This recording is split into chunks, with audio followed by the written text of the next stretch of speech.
नमस्कार my dear students, welcome back to Goenka maths study. मेरे प्यारे बच्चों, आप सभी भैयाओं का स्वागत है मेरे चैनल गोयंका मैथ्स स्टडी में। अभी तक जिसने भी हमारे चैनल को सब्सक्राइब नहीं किया है तो कृपया करके पहले वो सब्सक्राइब कर लीजिएगा, बेल आइकॉन को क्लिक कर दीजिएगा, जिससे कि आपके पास हमारी ऐसी ही यूजफुल वीडियोज आती रहे तो सबसे पहले आपके पास नोटिफिकेशन पहुँचे। आज हम आपको तरुण वर्ग का बहुत ही अच्छा टॉपिक घनमूल निकालना, 6 अंकों की संख्याओं का घनमूल विलोकनम विधि से बहुत आसानी से हो जाता है। लेकिन थोड़ी सी समस्या जो 9 अंकों की पूर्ण घन संख्या होती है उसमें आती है। तो आज हम यहाँ पर आपको बहुत डिटेल में, बहुत आसान तरीके से 9 अंकों की पूर्ण घन संख्या का घनमूल निकालना सिखाएंगे। 9 अंकों की पूर्ण घन संख्या का घनमूल निकालना सिखाएंगे। तो चलिए स्टार्ट करते हैं 9 अंकों की पूर्ण घन संख्या का घनमूल निकालना। ठीक है जी। तो बहुत आसान तरीके से हम इसको निकालेंगे। बहुत ध्यान से आपको सुनना और समझना। 9 अंकों की संख्या का पूर्ण घन संख्या का घनमूल कैसे निकालेंगे। मैंने कोई संख्या ले ली 481, 890 और 304। देखिए, जो हमने 6 अंकों वाली संख्या का घनमूल निकालना बताया था तो उसमें आपको इकाई का अंक निकालना हमने बताया था कि दी हुई संख्या का इकाई का अंक ये है, तो फिर इसके घनमूल का इकाई का अंक ये होगा। संख्या का इकाई का अंक यदि 1 है तो घनमूल का इकाई का अंक 1 होगा। 2 है तो 8 होगा, 3 है तो 7 होगा, 4 है तो 6, 4 है तो 4 होगा, 5 का 5 होगा, 6 का 6 होगा, 7 का 3 होगा, 8 का 2 होगा और 9 का 9 होगा, 0 का 0 होगा। यदि संख्या के इकाई के अंक ये हैं तो इनके घनमूल के अंक ये होंगे। ठीक है। अब 6 अंकों की संख्या होती है तो आसान हो जाता है भाई, इकाई का अंक यहाँ से निकाल लो, दहाई का अंक इसमें से निकाल लो। लेकिन यहाँ तो क्योंकि 3 ग्रुप बन रहे हैं तो सीधी सी बात है उत्तर आपका 3 अंकों में आएगा। तो इकाई का अंक और सैकड़ा का अंक निकालने की प्रोसेस तो वही है। तो क्योंकि ये लिखित चक्र का प्रश्न है इसलिए इसको वहाँ आपको बोर्ड पर जाकर के सॉल्व कैसे करना है वो समझ लीजिए। आप ऐसे करके इसका पेयरिंग बना लेंगे। ठीक है जी। अब देखिए, यहाँ पर इकाई का अंक क्या है 4, तो इसके घनमूल का इकाई का अंक क्या होगा 4, तो 4 आ गया, यानी यहाँ पर लिख लो 4। ठीक है। अब सैकड़ा का अंक निकाल लो, ये 481 है, तो किन 2 संख्याओं के घनों के बीच में लाई कर रहा है 7 और 8 के बीच में। भाई 7 का घन होता है 343, 8 का होता है 512, तो हमें तो छोटा वाला अंक लेकर के चलना है। तो ये यहाँ 7 आ गया। अब जो भी लोचा होना है वो इसके लिए होगा, जो भी चीजें लगेंगी वो इसके लिए लगनी है। तो देखिए हम करते क्या है, अभी मैं आपको पूरी प्रोसेस बता रहा हूं। ये हमारा फर्स्ट डिजिट हो गया। क्या हो गया फर्स्ट डिजिट। ये आपका लास्ट डिजिट हो गया। ये हमें मिडिल वाला टर्म निकालना है, बीच वाला। तो कैसे निकलेगा ध्यान रखो। तो यहां देखो ये 7 है, तो 7 का क्यूब करो, कितना हो गया 343, यहां पर लिख लो। 4 का क्यूब करो, यहां पर लिख लो। लिख लिए, कोई डाउट। इसमें से इसको जो घटाया वो इसके आगे लिखेंगे, इस वाले अंक के आगे। 11 में से 3 गया तो इसके नीचे थोड़ा सा, और 7 में से 4 गया तो 3, और 4 में से 3 गया तो 1, यानी ये संख्या बन गई 1388। इतना बन गया। ये वाली बात समझ में आनी चाहिए। यहाँ पर इसको घटा दो तो 4 में से 4 गया, इसकी कहानी तो हो गई खत्म। यहाँ देखो ये तो हर बार खत्म होगा, ये निश्चित है, हर एक संख्या में खत्म होगा, इसका कोई रोल नहीं रहा। यहाँ देखो इसको माइनस कर लो, 10 में से 6 गया तो 4 आ गया। आगे का आपको घटाने बढ़ाने की जरूरत नहीं, हमें तो केवल इस वाले अंक से काम करना है कि ये अंक क्या आया। अब समझो, ये वाली चीज क्लियर हो गई कि भाई इससे इकाई का अंक निकाल लिया, इससे दहाई का अंक निकाल लिया, इसका क्यूब माइनस कर दिए, इसका जो माइनस आएगा वो यहाँ पर लिखना है। सीधी सी बात है। अब इसका डबल जो होगा वो भाजक का काम करेगा। फर्स्ट डिजिट का जो डबल कर देंगे वो काय का काम करना है, भाजक का। तो 7 का डबल कितना हो गया जी 14 हो गया। ठीक है, यहां तक कोई डाउट किसी को। चलिए साहब, अब आपको यहां पर डिजिट चाहिए। ये वाला जो अंक है वो होगा हमारा 3l² m, m माने मिडिल वाला टर्म। ये ध्यान रखो, 3l² एम, इसको निकाल लो, ये कितना आया। तो एल कितना है आपका 4 है, तो 4 का स्क्वायर 16 तिया 48 एम आ गया, 48 एम आ गया। यहां पर हमारा अंक कितना आ रहा है 4 आ रहा है, ठीक है। तो इस 8 में कितने का गुणा करें कि हमें 4 मिल जाए। तो आपके पास 2 ऑप्शन है, एक तो 3 और एक 8,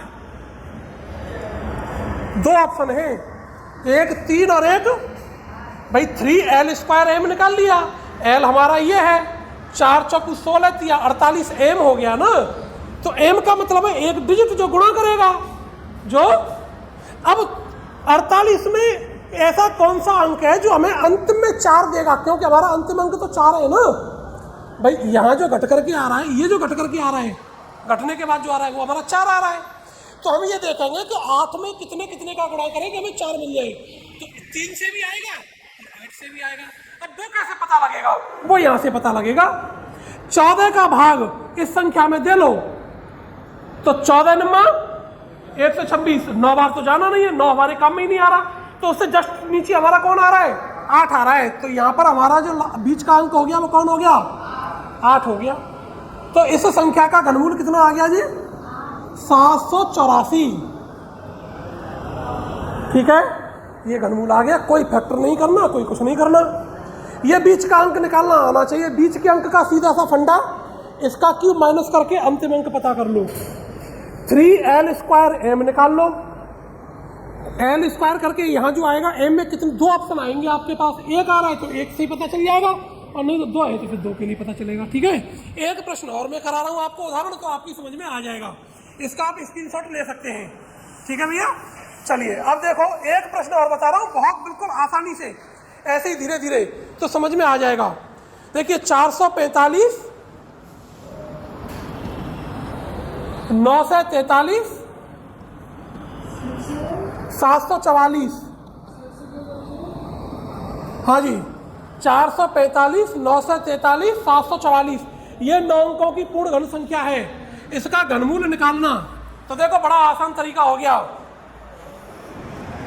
इकाई का अंक कितना आएगा इसका 4 आएगा, तो लास्ट का अंक हमारा कितना आ गया 4 आ गया। ये तो हमारा एल हो गया ना, और ये किस किस के क्यूब के बिटवीन में लाई कर रहा है, तो यहाँ पर कौन आएगा, ये आपका एफ हो गया, फर्स्ट डिजिट हो गया। अब किसका लफड़ा पड़ेगा जी, मिडिल का चक्कर पड़ना है, तो मिडिल को हमें निकालना है। देखो कैसे निकलेगा, 7 का क्यूब और 4 का क्यूब माइनस कर लो, तो ये तो खत्म। 4 में से 14 में से 6 गए, तो हमें केवल इसकी जरूरत है और किसी की जरूरत है ही नहीं। अब यहाँ पर भाजक क्या बनेगा, एफ का डबल 2f यानी 14। ये जो माइनस होगा वो यहाँ पर लिखा जाएगा, 5 में से 3 गया 2, 4 में से 4 गया 0, 4 में से 3 गया 1। अब क्या निकालना है आपको, 3l स्क्वायर एम, तो l कितना है 16 है, 4 का वर्ग 16 थी 48 एम, यानी एम वो अंक चाहिए कि 8 में गुणा करने पर कितना दे 8 दे, 8 देना चाहिए ना। तो 8 कौन कौन दे सकता है, एक तो 1 दे सकता है और एक 6 दे सकता है, क्योंकि 6 8 48 उसमें भी 8 आएगा लास्ट में। तो अब वो यहाँ पर कौन होगा वो देख लो, तो 14 का भाग इसमें देना है, तो 14 8 112, 14 7 98। अब 7 जो जितनी बार भाग जा रहा है उसके जस्ट नजदीक कौन आ रहा है 8 आ रहा है, सॉरी 6 आ रहा है, 7 के नजदीक 6 आ गया ना, क्योंकि 1 तो बहुत दूर हो गया, तो 6 आ गया। तो यहाँ पर ये जो अंक आ गया कितना आ गया 6। तो इस संख्या का घनमूल कितना आ गया 764, इसका घनमूल आ गया। यानी सारा काम किसका है, इसका और इसका पता करना, ये 2 चीजों का, बाकी की तो सब मिली जुली पहली वाली ब्लॉक में, इसको आप नोट कर लीजिए। तो हाँ स्टार्ट करो। एक उदाहरण और समझेंगे अभी, 311 665, आप लोग भी प्रयास करेंगे निकालने का, 752। तो देखिए वही पेयर, थोड़ी सी नीचे लाइन खींचनी, इकाई का अंक 2, तो क्यूब रूट का अंक 8 आ गया, ये तो हमारा लास्ट का डिजिट हो गया। 311 6 और 7 के बीच में लाई करेगा, तो छोटा वाला लेना 6 लेना, 6 का क्यूब 2 से 16 है, 8 का क्यूब 512 है, ये हट गया, 5 में से 1 गया 4, इसका काम इतना ही होगा।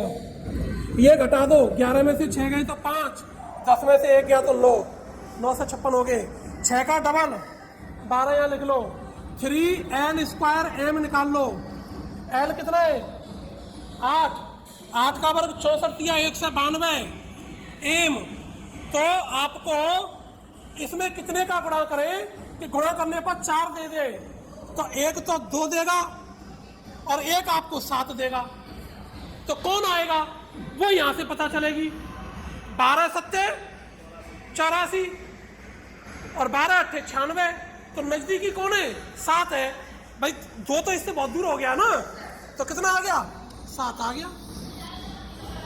बड़ा वाला ही आएगा लगभग। इसमें जो भाग जाएगा उसके नजदीक, लेकिन पता करना पड़ेगा जोड़ा कौन कौन सा है। अंक तो ये तो इसी से निकल के आएगा कि कौन से 2 अंक हैं 3n² m से। ठीक है, ये लिख सकते हैं अपने दिमाग में, ये लिख सकते हैं बोर्ड पर, ये दिमाग में, और ये 2 अंक दिमाग में लिखने, उसके हिसाब से यहाँ डिवाइड करके बता देंगे फिर क्या आएगा। ठीक है, सभी को नमस्कार, जय हिंद, जय भारत। अब तरुण वर्ग वाले भैयाओं का एक प्रश्न रह गया है आंशिक भिन्न का, उसे हम अपनी अगली वीडियो में कराएंगे। तब तक के लिए आप लोग स्वस्थ रहें, मस्त रहें। जय हिंद, जय भारत। जिन्होंने वीडियो को अभी तक चैनल को सब्सक्राइब नहीं किया, सब्सक्राइब करिए, लाइक करिए और कमेंट देकर के हमें बताइएगा जरूर आपको हमारी प्रयास कैसे लग रहे हैं, हमारी वीडियो कैसी लग रही है, आपको लाभ हो रहा है या नहीं हो रहा है। धन्यवाद। Take it easy. क्या बोल रहे स्टूडेंट्स लोग, एग्जाम आ रहे हैं, पढ़ेंगे, जो नहीं पढ़ता उसको भी पढ़ाएंगे। Let's do it. एग्जाम के टाइम पे थोड़ा गुनगुना